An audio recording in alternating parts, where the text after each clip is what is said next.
नमस्कार दोस्तों, मैं सीएस अभिषेक ओझा स्वागत करता हूं आप सभी का आपके अपने YouTube चैनल कॉमर्स मेरी जान के ऊपर, जहां पर हम डिस्कस करते हैं कॉमर्स से related important topic.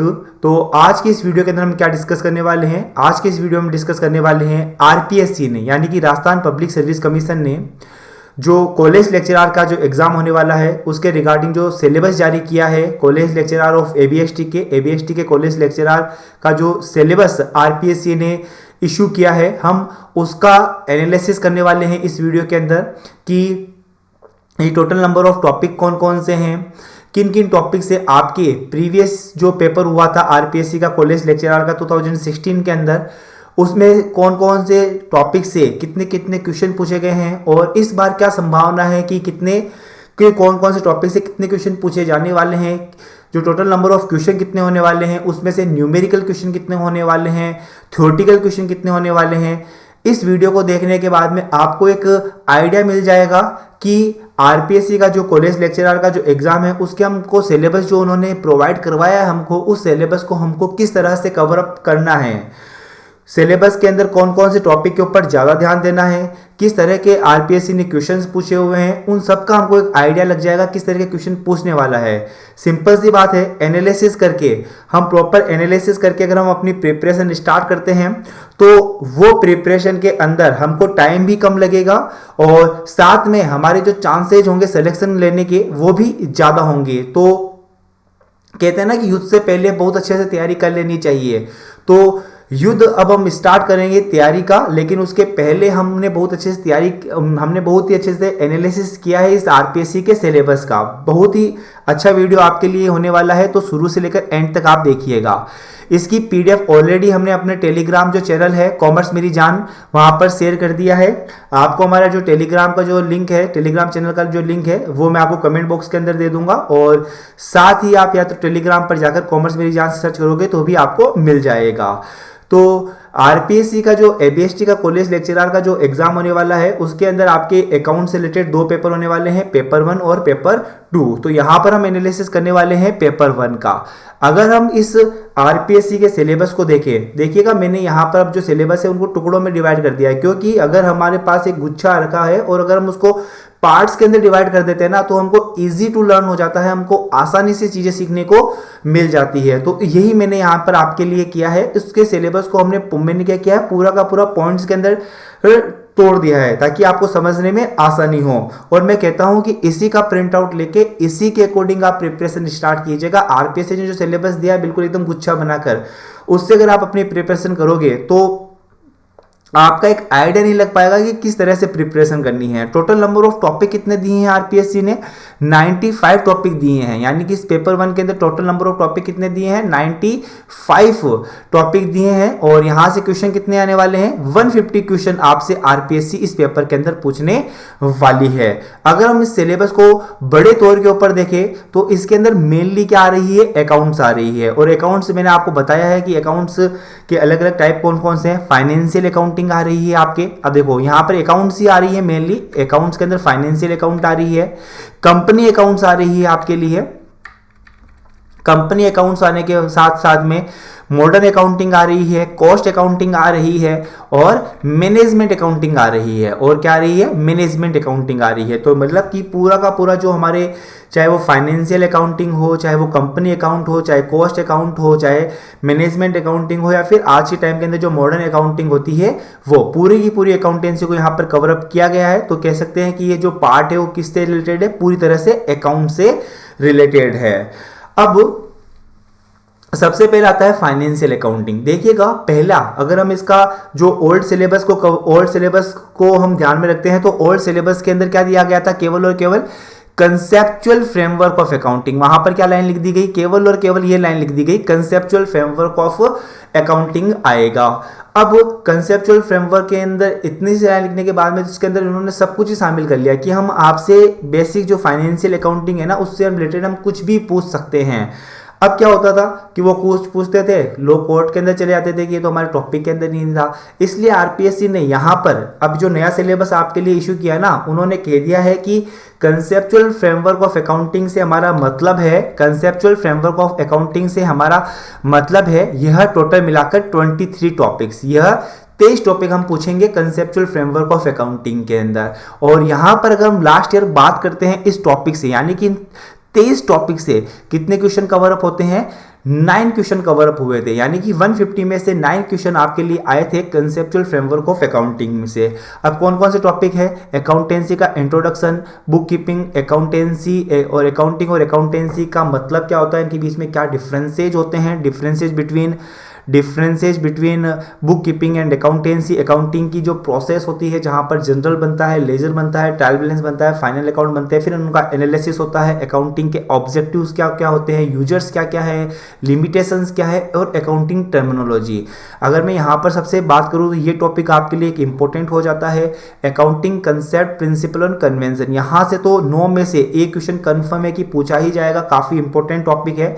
Recording of transaction secondary books, जो सेकेंडरी बुक्स यानी लेजर वगैरह, ट्रायल बैलेंस आ जाएगा आपके लिए, रेक्टिफिकेशन ऑफ एरर आ जाएगा, फाइनल अकाउंट आ जाएगा, ये अकाउंटिंग की प्रोसेस ही चल रही है, क्लोजिंग एंट्रीज आ जाएगी, आपके फाइनेंशियल स्टेटमेंट आ जाएंगे। बीआरएस अगेन इस बार टॉपिक ऐड किया गया है, और यहां से प्रैक्टिकल क्वेश्चन, एक प्रैक्टिकल क्वेश्चन, यानी प्रैक्टिकल क्वेश्चन में यहां पर कहूं तो एक न्यूमेरिकल क्वेश्चन कह सकते हो ना, तो एक न्यूमेरिकल क्वेश्चन यहां से आपके बीआरएस से बनने के काफी अच्छे चांसेस हैं, क्योंकि बीआरएस टॉपिक जहां पर आ जाता है वहां पे आपके न्यूमेरिकल क्वेश्चन बनने के अच्छे चांसेस होते हैं। तो आपको बीआरएस से न्यूमेरिकल करने हैं, तो देखिएगा अब न्यूमेरिकल कहां से करने हैं, बीआरएस से करने हैं, ठीक है ना। तो इस तरह से आप क्या कर सकते हो, अब देखो एक साथ लिखा रहता तो आपको मे भी उतना आइडिया नहीं लगता, मैंने क्या किया है, पॉइंट्स के अंदर डिवाइड कर दिया है, तो अब आपको डेफिनेटली अच्छे से आइडिया होने लग गया होगा, डेफिनेटली अच्छे से आइडिया होने लग गया होगा। अब और क्या क्या आता है, बिल ऑफ एक्सचेंज है आपके लिए, डेप्रिसिएशन अकाउंटिंग है, प्राइस लेवल चेंजेस अकाउंटिंग है, hire purchase and instalment payment method, hire purchase और इंस्टॉलमेंट पेमेंट मेथड, यहां से भी आपका न्यूमेरिकल क्वेश्चन बन सकता है। देखिएगा प्रिंट आउट निकालिएगा, एनक्यू लिख देना, यानी कि इनसे न्यूमेरिकल क्वेश्चन करने हैं।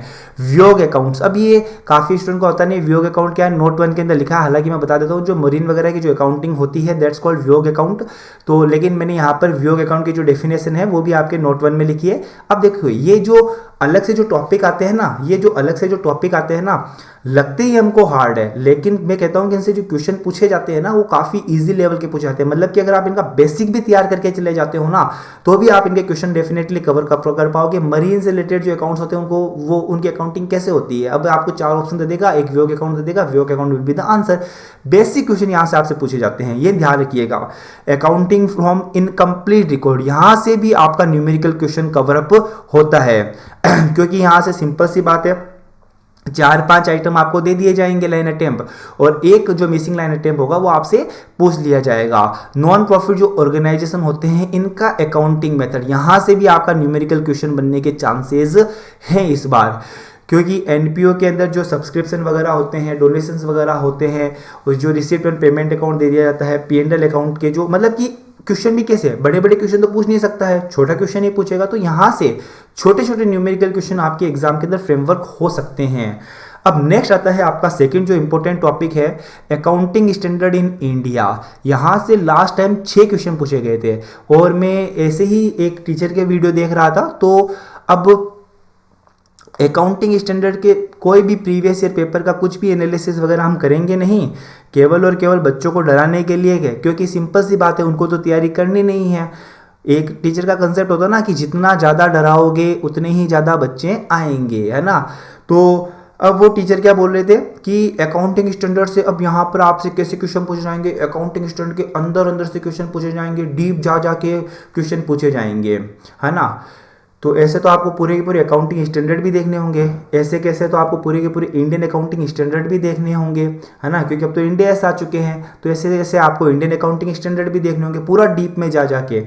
और फिर आपको क्या पता चलता है कि एग्जाम के अंदर 95% चांस है, देखो मैंने 100% भी नहीं कहा, 95% चांस है कि 6 क्वेश्चन पूछे जाएंगे। और 6 क्वेश्चन में भी बता देता हूँ कि कहाँ से पूछे जाएंगे। 6 क्वेश्चन पूछे जाएंगे टाइटल से, कि यह इंडेस किसका है, ये इंडेस किसका है, या ये अकाउंटिंग स्टैंडर्ड किसका है, ये अकाउंटिंग स्टैंडर्ड किसका है। तो आपको टाइटल सारे के सारे याद होने चाहिए। इनके इंस्टीट्यूशन से, कि भाई इंडेस कौन इशू करता है, एएस कौन इशू करता है, और इनके इंस्टीट्यूशन जो होते हैं ना उनके ईयर से। मैं ये कह सकता हूं कि अगर 100 क्वेश्चन इनमें से आएंगे ना तो 95 क्वेश्चन आपके इन्हीं 3 टॉपिक में से आते हैं। और ये ऐसा नहीं कह रहा हूं कि मैंने केवल एक पेपर का एनालिसिस किया है। काफ़ी सारे अकाउंट के जो पेपर होते हैं मैं आपको भी पता है कि काफ़ी सालों से पढ़ा रहा हूं, तो सभी के अंदर जितने भी जो अकाउंट्स के जो पेपर होते हैं, चाहे वो हायर लेवल पे होता है, जो लोअर लेवल पे होता है, यही 3 टॉपिक से अकाउंटिंग स्टैंडर्ड से क्वेश्चन पूछे जाते हैं। यही 3 टॉपिक से क्वेश्चन पूछे जाते हैं। नहीं सर हम तो उन 5% की भी तैयारी करेंगे। एक होता है एग्जाम के अंदर आप कभी भी प्रिपरेशन करो ना तो 2 चीजें आप हमेशा दिमाग में रखना, कि कभी भी आपको 100 में से 100 नंबर नहीं लाने होते हैं। जो बच्चा कहता है कि मैं तो 100 में से 100 नंबर लाकर सिलेक्शन लूंगा, उसका सिलेक्शन होता ही नहीं है। क्यों? क्योंकि वो उन चीज़ों में भी दिमाग लगाने लग जाता है जो कि एग्जाम पॉइंट ऑफ व्यू से इंपॉर्टेंट नहीं होती है। एक आपके होता है कॉस्ट बेनिफिट रेशियो, एक आपके क्या होता है कॉस्ट बेनिफिट रेशियो, कि एक आप किस चीज में कितना टाइम दे रहे हो और उससे कितना आपको फायदा हो रहा है। मैं कहता हूं कि जो 3 टॉपिक है आप बहुत ही अच्छे तरीके से 2 से 3 घंटे में कवर अप कर पाते हो और इनके 6 क्वेश्चन आते हैं। और बाकी जो 5% हर एक के अंदर जा जाके पढ़ना, उसमें आपको लग जाएंगे नहीं करते हुए 20 से 30 दिन डेफिनेटली लग जाएंगे। आईपीसीसी के स्टूडेंट से आप पूछ सकते हो, उसमें से 5 क्वेश्चन आने के चांसेज है वो भी नहीं है, ना के बराबर चांसेज हैं वो, है ना। तो टीचर ने क्या कहा, एक ऑनलाइन में देख रहा था, वो कह रहे थे कि इसमें से आपको डीप जा के आएंगे। कुछ भी डीप जा के नहीं आते हैं। आपके अधिकतर जो क्वेश्चन आते हैं वो टाइटल में से आते हैं। आप यही याद कर लीजिएगा, इनके इंस्टीट्यूट और इनके इंस्टीट्यूट के जो ईयर्स वगैरह होते हैं वही आप याद कर लीजिएगा, मोर देन इनफ होते हैं। 6 क्वेश्चन पूछे गए थे और 6 के 6 टाइटल थे। 6 के 6 क्वेश्चन पूछे गए थे, 6 के 6 टाइटल थे। और यकीन नहीं आया तो उसके बाद में मैं क्या करने वाला हूँ, पूरा जो प्रीवियस ईयर का जो पेपर है उसका हम विथ फुल एक्सप्लेनेशन में आपके लिए वीडियो लेकर आने वाला हूं, तो वहां से आपको पता चल जाएगा। आईएफआरएस इंपॉर्टेंट टॉपिक होता है, इसके भी अगेन आपको जो आईएफआरएस के नंबर, इनके इंस्टीट्यूट्स और इनके इंस्टीट्यूशन के ईयर्स ये याद करने हैं। पिछली बार इनमें से कोई भी क्वेश्चन नहीं पूछा गया था, लेकिन यस इस बार लेवल थोड़ा अच्छा होने के साथ इससे क्वेश्चन पूछा जा सकता है। तो यह था हमारा फाइनेंशियल अकाउंटिंग। फाइनेंशियल अकाउंटिंग से कितने क्वेश्चन कवर अप हुए, 9 क्वेश्चन प्लस 6 क्वेश्चन, 15 क्वेश्चन आपके यहाँ पर कवर अप होते हैं।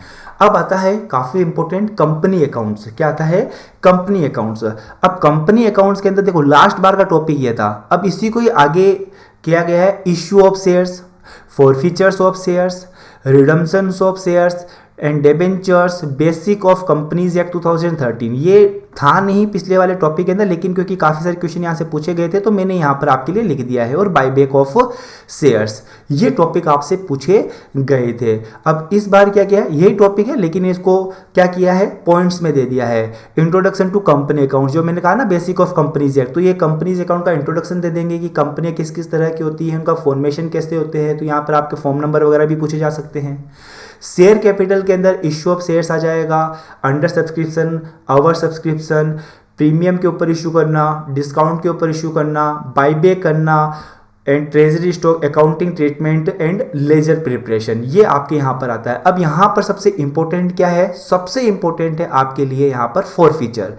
जब भी आपका इश्यू ऑफ शेयर्स आता है तो अधिकतर जो क्वेश्चन आपके लिए आते हैं वो फॉरफीचर में से ही आते हैं। सर लिखा हुआ नहीं है कहीं पे भी, इशू कर दिया शेयर, अब इनकी अकाउंटिंग आपसे पूछ रहे हैं, बाईबैक कर रहे हैं, तो यहाँ पर ये मान के चलना इशू किया है तो अगर कोई रुपया नहीं देगा तो उसके फॉरफिट करेंगे ही करेंगे। और issue of bonus share, right share आ गया है, कंसोलिडेटेड स्प्लिट्स ऑफ शेयर आ गया है, रिडम्पशन ऑफ प्रेफरेंस शेयर आ गया है, issue and redemption of debentures आ गए हैं। अब इन टॉपिक से, क्योंकि ये सभी के सभी टॉपिक काफ़ी इंपॉर्टेंट हो जाते हैं और यहाँ से प्रैक्टिकल क्वेश्चन पूछे जाने के चांसेज बहुत ज़्यादा हैं कंपनी अकाउंट्स में से, और फॉरफीचर में से तो बहुत ज़्यादा है आपके। तो मैंने आपको यहाँ पर ये भी बताया है कि टोटल मिलाकर कितने क्वेश्चन आए थे, इस टॉपिक से, इन 6 टॉपिक से टोटल मिलाकर आए थे आपके लिए 20 क्वेश्चन। अब यहाँ पर भी मैंने आपके लिए जरूरी समझा है कि कौन से टॉपिक से कितने क्वेश्चन आए थे वो भी मैं आपको बता दूं। अब देखो ये ब्लू है, इश्यू ऑफ शेयर से पर्पल है, तो इश्यू ऑफ शेयर से आए थे 4 क्वेश्चन, फॉर फीचर से आए थे 2 क्वेश्चन, रिडम्पशंस ऑफ शेयर से आए थे 4 क्वेश्चन, और डिबेंचर से आए थे 3 क्वेश्चन, और बायबैक से आया था 1 क्वेश्चन, और ये एक अगेन पर्पल है तो मतलब इश्यू ऑफ शेयर से है 1 क्वेश्चन, मतलब कि टोटल मिलाकर 5 क्वेश्चन आए थे। तो अब आप देख सकते हो कि कौन सा टॉपिक इंपॉर्टेंट है ज़्यादा, किसके ऊपर आपको ज़्यादा ध्यान देना चाहिए, यहां से आपको ये पता चल जाता है। इस बार valuation of goodwill and valuation of share भी है, काफ़ी अच्छी टॉपिक है, इनसे 1 क्वेश्चन आपके लिए फ्रेम हुआ था। और कंपनी के जो फाइनल अकाउंट्स का प्रेजेंटेशंस वगैरह आया था, अब उस समय में भी क्वेश्चन नहीं पूछा गया था, लेकिन यस इस बार ये टॉपिक इंपॉर्टेंट है, यहाँ से आप 2 क्वेश्चन यहाँ से आप मान सकते हो कि कंपनी के फाइनल अकाउंट किस तरह से प्रिपेयर होते हैं as per the schedule 3 of companies act 2013, कौन सी हेडिंग के तहत आती है। काफ़ी एग्जामों के अंदर इनके क्वेश्चन पूछे गए हैं, तो यहाँ से भी आप कह सकते हो कि क्वेश्चन आएगा, तो इसको भी आप इंपॉर्टेंट कर सकते हो।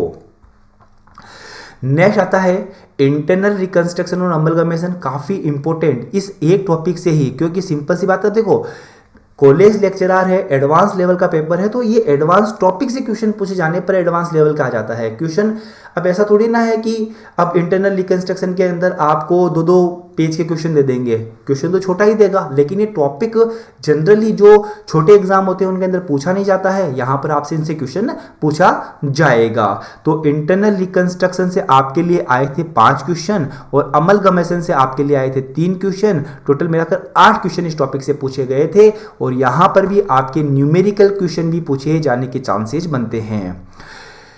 Preparation of consolidated financial statement, इस टॉपिक से मतलब कि जो होल्डिंग कंपनी और सब्सिडी कंपनी के जो कंसोलिडेटेड फाइनेंशियल स्टेटमेंट बनते हैं, इनसे 4 क्वेश्चन आए थे, वैल्यू एडेड स्टेटमेंट से 1 क्वेश्चन आया था, टोटल मिलाकर 5 क्वेश्चन यहाँ पर आए थे।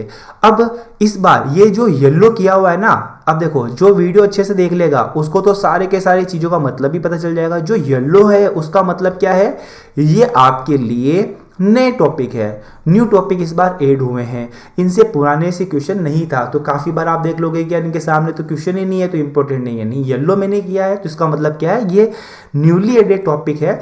अब ये क्या है आपके लिए, एडवांस कंपनी अकाउंट्स है ना, एडवांस अकाउंटिंग है ना। अब एडवांस अकाउंटिंग अगेन बहुत ही ज़्यादा ईजी होती है ना, टॉपिक आपको लगेंगे कि यार ये नए टॉपिक है, कभी पढ़े नहीं है, ऐसा बिल्कुल भी मत सोचिएगा, ऐसा बिल्कुल भी मत सोचिएगा। अगेन मैंने कहा है कि अगर आपके बेसिक कंसेप्ट अच्छे से क्लियर हैं तो उसके बाद में जो भी एडवांस चीज़ें आती है वो नाम से ही एडवांस होती है, लेकिन एज कंपेयर टू बेसिक चीज़ों से वो बहुत ज़्यादा इजी होती है, तो आप इनको इजीली कवर अप कर सकते हो। तो यहाँ पर हम अलग अलग जो इंस्टीट्यूशन है ना उनके अकाउंट बनाने के बारे में, उनके अकाउंटिंग के बारे में बात कही गई है, जैसे कि बैंकिंग और इंश्योरेंस कंपनी की, एग्रीकल्चर फॉर्म की, गवर्नमेंट की, सोशल अकाउंटिंग की, हॉस्पिटल्स की, फोरेंसिक की, टूर एंड ट्रेवल्स की, है ना, और MFIS की, है ना। तो इनकी अकाउंटिंग के बारे में यहाँ पर कहा गया है, नए टॉपिक है, इजीली हम कवर अप कर पाएंगे। और ज़्यादा इनसे मैं कहता हूँ कि जो लेवल ऑफ क्वेश्चन यहाँ पर आने वाला है काफ़ी ईजी लेवल ऑफ क्वेश्चन आने वाला है। अगर आप इनकी बेसिक थ्योरी भी पढ़ के चले जाते हो तो भी डेफिनेटली आप क्वेश्चन अब कवर कर लोगे। ये देख लेना, आप ये वीडियो जरूर से देखना एग्जाम देने के बाद में, बिल्कुल अपने अनुभव से कह रहा हूँ कि कहाँ कहाँ से क्वेश्चन आ सकते हैं और वहीं से आएंगे, है ना। उसके बाद में हम चलते हैं मॉडर्न अकाउंटिंग के अंदर। पहले था एनवायरमेंटल अकाउंटिंग, इस बार एनवायरमेंटल अकाउंटिंग को हटा दिया गया, 2 क्वेश्चन यहाँ से आए थे, तो हो सकता है इस बार सोशल अकाउंटिंग और ह्यूमन रिसोर्सेज अकाउंटिंग जो आपके टॉपिक में से हैं वहाँ से आपसे क्वेश्चन और ज़्यादा पूछ लिए जाए। कॉस्ट अकाउंटिंग के अंदर मैं बात करता हूँ तो कॉस्ट अकाउंटिंग के अंदर जो कंसेप्ट ऑफ कॉस्ट और कॉस्ट कंट्रोल के बारे में यहाँ पर बात करेंगे। और यहाँ से जो क्वेश्चन आते हैं ना मेनली वो किससे आते हैं, यूनिट कॉस्ट की, इस पर्टिकुलर चीज़ की क्या कॉस्ट है। जैसे कि अगर कोई वाटर सप्लाई का काम करता है तो वो उसकी कौन सी कॉस्ट यूनिट होती है, जो ईंटों का काम करता है उसके लिए क्या कॉस्ट यूनिट होती है। यानी कि basic concept of cost accounting यहाँ से 8 क्वेश्चन आपसे पूछे गए हैं। और लास्ट टाइम टॉपिक दिया गया था कॉस्ट अकाउंटिंग मेथड। अगेन कौन कौन से मेथड से क्वेश्चन पूछा जाएगा, तो इन्होंने साफ साफ कह दिया कि देखो भाई साहब टोटल मिलाकर ये जो 9 टॉपिक है इन से हम क्वेश्चन पूछने वाले हैं। जॉब कॉस्टिंग से टोटल मिलाकर कॉस्टिंग अकाउंटिंग मेथड से कितने क्वेश्चन पूछे गए थे लास्ट ईयर, 11 क्वेश्चन यहां से आपसे पूछे गए थे, है ना। अब कहा ना कि एडवांस लेवल का पेपर है तो एडवांस टॉपिक ये होते हैं, एडवांस टॉपिक यहां से क्वेश्चन बनते हैं। ऐसा थोड़ी ना है कि कोई ऐसे क्वेश्चन जो कभी एग्जाम के अंदर फॉर्म होता ही नहीं है, वो क्वेश्चन पूछकर आपसे कह दिया जाएगा कि लो भाई एडवांस पेपर आ गया, ऐसा नहीं होता कभी भी, है ना। तो यहाँ पर जॉब कॉस्टिंग से एक क्वेश्चन पूछा गया था, बेच कॉस्टिंग है, कॉन्ट्रैक्ट कॉस्टिंग से 4 क्वेश्चन पूछे गए थे, और कॉन्ट्रैक्ट कॉस्टिंग को अगेन आप इंपोर्टेंट कर लेना न्यूमेरिकल क्वेश्चन में, यहाँ से न्यूमेरिकल क्वेश्चन फ्रेम हो सकता है, क्योंकि कॉन्ट्रैक्ट कॉस्टिंग के अंदर वो वर्क सर्टिफाइड वगैरह के छोटे छोटे फॉर्मूलाज होते हैं, वहां से इजीली न्यूमेरिकल क्वेश्चन आपके लिए बनता है। प्रोसेस कॉस्टिंग, अगेन यहां से 4 क्वेश्चन आपसे प्रोसेस कॉस्टिंग से पूछे गए थे। सिंगल आउटपुट या यूनिट कॉस्टिंग आती है, ऑपरेशनल कॉस्टिंग आ जाती है, मल्टीपल और कंपोजिट कॉस्टिंग आती है, डिपार्टमेंटल कॉस्टिंग आती है और यूनिफॉर्म कॉस्टिंग आती है। थर्ड टॉपिक यहां पर कॉस्टिंग के अंदर है मार्जिनल कॉस्टिंग और ब्रेक इवन एनालिसिस, मतलब marginal costing very very most important, marginal costing और डिसीजन बेस्ड मार्जिनल कॉस्टिंग, ये दोनों ही टॉपिक से अगर हम बात करते हैं तो टोटल मिलाकर आपके 16 क्वेश्चन आते हैं, और यहां से न्यूमेरिकल क्वेश्चन बनना ही बनना है, कोई भी नहीं टाल सकता है। उसके बाद में बजटरी कंट्रोल से भी 5 क्वेश्चन आए थे। आपको सभी बजट की डेफिनेशन याद रखनी है, सीक्वेंस जरूर से आपको याद रखना है कि कौन सा बजट पहले बनता है, कौन सा बजट बाद में बनता है, हर बजट का आपको काम याद होना चाहिए कि कौन सा बजट क्या काम करता है। इसके बाद में जो इंपॉर्टेंट टॉपिक आपके लिए आता है वो आता है स्टैंडर्ड कॉस्टिंग। स्टैंडर्ड कॉस्टिंग के अंदर 3 तरह के स्टैंडर्ड कॉस्टिंग है आपके लिए, मटेरियल वेरिएंस, लेबर वेरिएंस और ओवरहेड वेरिएंस, तीनों से क्वेश्चन आएंगे। और न्यूमेरिकल क्वेश्चन भाई साहब यहाँ से भर भर के आने वाले हैं अगेन, तो यहाँ से भी न्यूमेरिकल क्वेश्चन आने वाले हैं। टोटल मिलाकर 8 क्वेश्चन आपसे इसमें प्रीवियस ईयर के पेपर में पूछे गए थे। एक्टिविटी बेस्ड कॉस्टिंग से 3 क्वेश्चन पूछे गए थे। येलो है सर, सामने क्वेश्चन नहीं है तो क्या इंपॉर्टेंट नहीं है, येलो है तो इसका मतलब क्या हुआ, नया टॉपिक है। और यहाँ पर नए टॉपिक के अंदर क्या है, non integrated and integrated cost accounting system, transfer pricing, life cycle costing, important. आजकल हर एग्जाम के अंदर ट्रांसफर प्राइसिंग, ये लाइफ साइकिल कॉस्टिंग का क्वेश्चन पूछा जा रहा है, ट्रांसफर प्राइसिंग का क्वेश्चन पूछा जा रहा है, cost and performance evaluation, mechanical accounting, productivity accounting, implication of computer for cost control and cost reduction program, again theory topic है, employees participation in cost reduction program. अब आता है आपके लिए मैनेजमेंट अकाउंटिंग।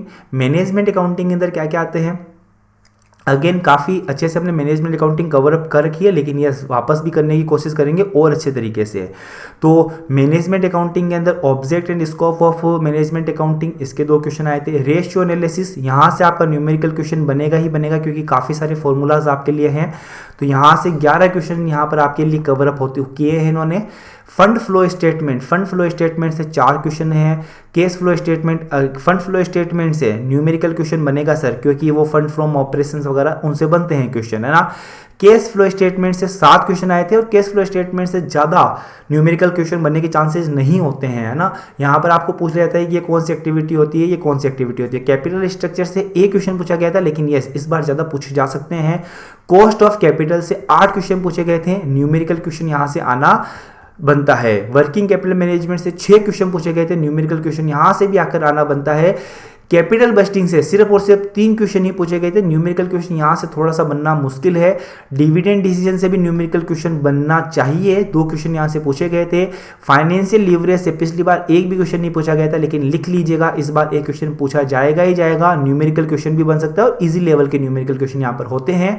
ट्रेडिंग और इक्विटी से 1 question पूछा गया था, इन्वेंट्री मैनेजमेंट से 1 क्वेश्चन पूछा गया था, लीज फाइनेंसिंग से कोई क्वेश्चन नहीं था।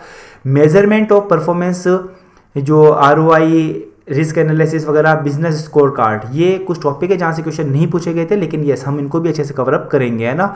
इस बार जो एड हुई है वो ये पार्टनरशिप अकाउंटिंग। पार्टनरशिप अकाउंटिंग के अंदर पार्टनर का एडमिशन होता है, तो जो सेक्रीफाइसिंग रेशियो, रिटायर होता है तो गेनिंग रेशियो, ये दोनों रेशियो इंपॉर्टेंट है, आपसे एग्जाम में पूछे जा सकते हैं। पार्टनर की जो डेथ होती है, किस तरह से केस का डिस्ट्रीब्यूशन होता है, अगर फर्म क्या होती है कभी भी piecemeal distribution of cash किस तरह से होता है, अगर फर्म वगैरह अमलगेमेट होती है या फिर खत्म होती है। तो यहाँ पर मैंने वियोग अकाउंट का आपका मतलब बता दिया है। अब बताते हैं पैटर्न ऑफ क्वेश्चन पेपर, है ना, कि क्वेश्चन पेपर आपका ऑब्जेक्टिव टाइप का रहेगा, कितने क्वेश्चन मार्क्स का रहेगा, 75 नंबर का रहेगा, नंबर ऑफ क्वेश्चन कितने रहेंगे 150 क्वेश्चन को करने के लिए 3 घंटे मिलेंगे, यानी कि 60 मिनट के अंदर आपको 50 क्वेश्चन करने हैं। तो मतलब कि टाइम तो खूब भर के पड़ा हुआ है, कोई भी टाइम की दिक्कत नहीं आने वाली है। दिक्कत किसकी है, कंसेप्ट की। कंसेप्ट अच्छे से लेकर जाना, इजीली पेपर आप कवर अप कर पाओगे, कोई टाइम की की जल्दीबाजी नहीं है। हर क्वेश्चन आपका इक्वल मार्क्स का रहेगा। मीडियम जो एग्जाम का जो पेपर आएगा वो इंग्लिश और हिंदी दोनों में आएगा। किसी भी तरह की कोई भी नेगेटिव मार्किंग नहीं रहेगी। अब मैंने जो एनालिसिस, देखो ऊपर जो एनालिसिस था वो तो कर लिया, अब जो मैंने एनालिसिस किया है वो है कि सर थ्योरी पे ज़्यादा ध्यान दिया न्यूमेरिकल पर। सिंपल सी बात है, थ्योरेटिकल कंसेप्ट पे ज़्यादा ध्यान देना। न्यूमेरिकल पूछे जाएंगे 35 और 115 आपको पूछे जाएंगे आपके थ्योरी क्वेश्चन, है ना। और अगर हम प्रीवियस ईयर पेपर जो 2016 में कंडक्ट किया गया था उसकी हम बात करें तो 30-120 का रेशियो था, यानी कि 30 क्वेश्चन आपके न्यूमेरिकल थे, 120 क्वेश्चन आपके थ्योरी के थे। अब न्यूमेरिकल क्वेश्चन कहाँ कहाँ से पूछे जा सकते हैं, मैंने आपको ऑलरेडी बता दिया कहाँ कहाँ से आप न्यूमेरिकल क्वेश्चन कवर अप कर सकते हो, लेकिन फिर भी मैंने आपकी लिस्ट बनाई। इस लिस्ट के अंदर भी आपको काफ़ी सारे जो नाम थे वो ऐड करने ही पड़ेंगे, है ना, क्योंकि अब वो ऐड कौन कर पाएगा, जिन्होंने प्रॉपर पूरा वीडियो देख रखा है। यही तो देखो PDF शेयर करूंगा मैं, आने वाले जो टॉपिक जो मैं पढ़ाने वाला हूँ उनकी भी मैं PDF शेयर करने वाला हूँ अब, है ना, टेलीग्राम चैनल के ऊपर। लेकिन PDF उन्हीं के लिए यूजफुल हो पाएगी जो वीडियो अच्छे से देखेंगे। प्रीवियस ईयर पेपर की मैं बात करता हूं तो 4 फीचर से प्रैक्टिकल क्वेश्चन पूछा गया था। स्टैंडर्ड अकाउंटिंग से 1 2 3 4 5 क्वेश्चन पूछे गए थे। फिक्स्ड कॉस्ट का एक प्रैक्टिकल न्यूमेरिकल क्वेश्चन था। मार्जिनल अकाउंटिंग से 6 प्रैक्टिकल यानी न्यूमेरिकल क्वेश्चन थे। कॉन्ट्रैक्ट अकाउंटिंग से 1 न्यूमेरिकल क्वेश्चन था। रेशियो से 6 थे। केस मैनेजमेंट से 1 था। फंड फ्लो से 1 था। कॉस्ट ऑफ कैपिटल से 2 थे। वर्किंग कैपिटल से 2 थे और आपके लिए वर्किंग कैपिटल से थे 2 थे। डिविडेंड पॉलिसी से 2 थे। अब यहाँ पर न्यूमेरिकल का मतलब है जहाँ पर आपको रियल में कैलकुलेटर की जरूरत पड़ती है। ऐसा नहीं कि जो एक सोच वाले होते हैं कि अगर ऐसा हो गया तो ये इंक्रीज हो जाएगी डिक्रीज हो जाएगी, मैंने उनको न्यूमेरिकल क्वेश्चन के अंदर काउंट नहीं किया है ना। तो ये न्यूमेरिकल क्वेश्चन आपके 30 क्वेश्चन न्यूमेरिकल थे, 120 क्वेश्चन आपके थ्योरी के थे। तो देखिएगा ये मैंने आपके लिए पेपर का पूरा एनालिसिस किया है। अब आपको आइडिया होगा कि किस तरह से कहाँ से किस तरह से प्रिपरेशन करनी चाहिए, कौन कौन से टॉपिक की न्यूमेरिकल की भी प्रिपरेशन करनी चाहिए, कौन कौन से टॉपिक की थ्योरेटिकली प्रिपरेशन करनी चाहिए, क्या वेटेज रहेगा। और सबसे अच्छी बात है कि सर सिलेबस को मैंने यहाँ पर पार्ट्स में डिवाइड कर दिया है। आप आराम से इसको टेलीग्राम से डाउनलोड कीजिएगा, जब कोई टॉपिक हो जाए तो उसको टिक कर दीजिएगा। टोटल आपको कितने टॉपिक कवर अप करने हैं, टोटल अगर हम आपको बड़े बड़े तौर के ऊपर कहें तो टोटल आपको टॉपिक कितने कवर करने हैं, 95 टॉपिक आपको कवर अप करने हैं। अब देखते हैं आप 95 टॉपिक कितने जल्दी से कवर अप कर पाते हो। हम भी आपके साथ है, दोनों मिलकर हम टॉपिक को कवर अप करेंगे। वीडियो अच्छा लगा, थोड़ा लेंथी हो गया, लेकिन आई होप सब चीज़ें मैं समझाने के लिए समर्थ हुआ हूँगा आपको। वीडियो अच्छा लगा तो वीडियो को लाइक जरूर कर दीजिएगा, मोटिवेशन मिलता है। काफ़ी टाइम लगाया है, देखा मैंने यूट्यूब के ऊपर वीडियो, किसी ने भी प्रॉपर तरीके से कुछ भी एनालिसिस नहीं किया है, किसी भी तरह का कोई भी एनालिसिस नहीं किया, बस डराया है ताकि बच्चे ज़्यादा से ज़्यादा उनके पास चले जाए। सर डराने से नहीं होता है, प्रॉपर आप एनालिसिस करके दो, चीज़ों को सिंप्लीफाइड करके दो, डेफिनेटली स्टूडेंट कहीं ना कहीं तो पढ़ेंगे ही, आपके पास पढ़ लेंगे जी, है ना। तो इसके साथ ही हम वीडियो को यहीं पर समाप्त करते हैं। वीडियो अच्छा लगा तो लाइक कर दीजिएगा, अपने एक मित्र के साथ तो जरूर से शेयर कर दीजिएगा और टेलीग्राम पर जाकर ज्वाइन कर लीजिएगा टेलीग्राम चैनल, और वहाँ से सारी PDF अब शेयर करने वाला हूँ, वहाँ से डाउनलोड कर लीजिएगा। All the very best for your exam.